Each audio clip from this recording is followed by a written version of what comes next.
Jesus said to his disciples, "Things that cause people to stumble are bound to come, but woe to anyone through whom they come. It would be better for them to be thrown into the sea with a millstone tied round their neck than to cause one of these little ones to stumble. So watch yourselves. If your brother or sister sins against you, rebuke them, and if they repent, forgive them. Even if they sin against you 7 times in a day, and 7 times come back to you saying, 'I repent,' you must forgive them."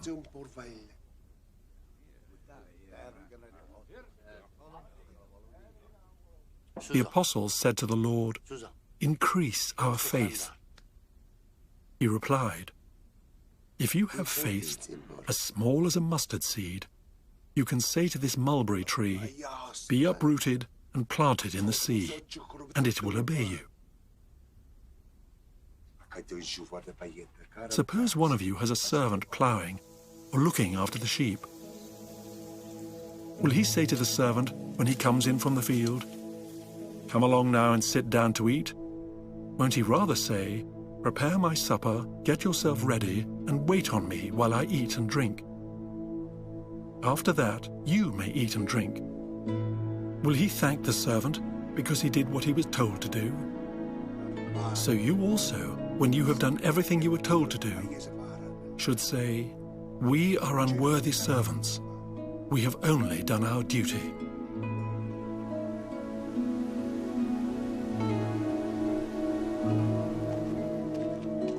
Now, on his way to Jerusalem, Jesus traveled along the border between Samaria and Galilee. As he was going into a village, 10 men who had leprosy met him. They stood at a distance and called out in a loud voice, "Jesus, Master, have pity on us." When he saw them, he said, "Go, show yourselves to the priests."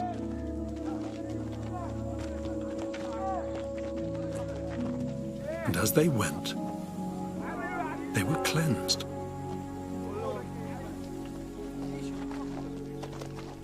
One of them, when he saw he was healed, came back praising God in a loud voice.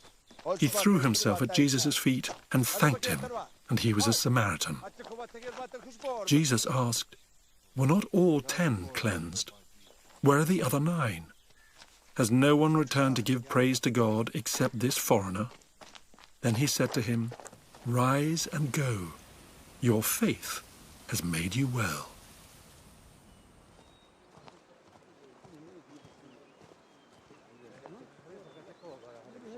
Once, on being asked by the Pharisees when the kingdom of God would come, Jesus replied, "The coming of the kingdom of God is not something that can be observed, nor will people say, 'Here it is,' or 'There it is,' because the kingdom of God is in your midst."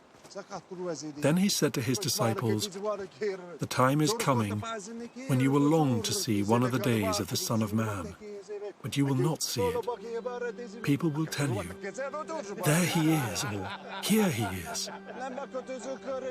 Do not go running off after them, for the Son of Man in his day will be like the lightning which flashes and lights up the sky from one end to the other.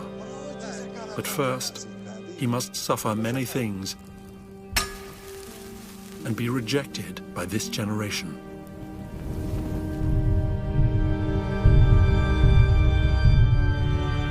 Just as it was in the days of Noah, so also will it be in the days of the Son of Man. People were eating, drinking, marrying, and being given in marriage up to the day Noah entered the ark. Then the flood came and destroyed them all. It was the same in the days of Lot.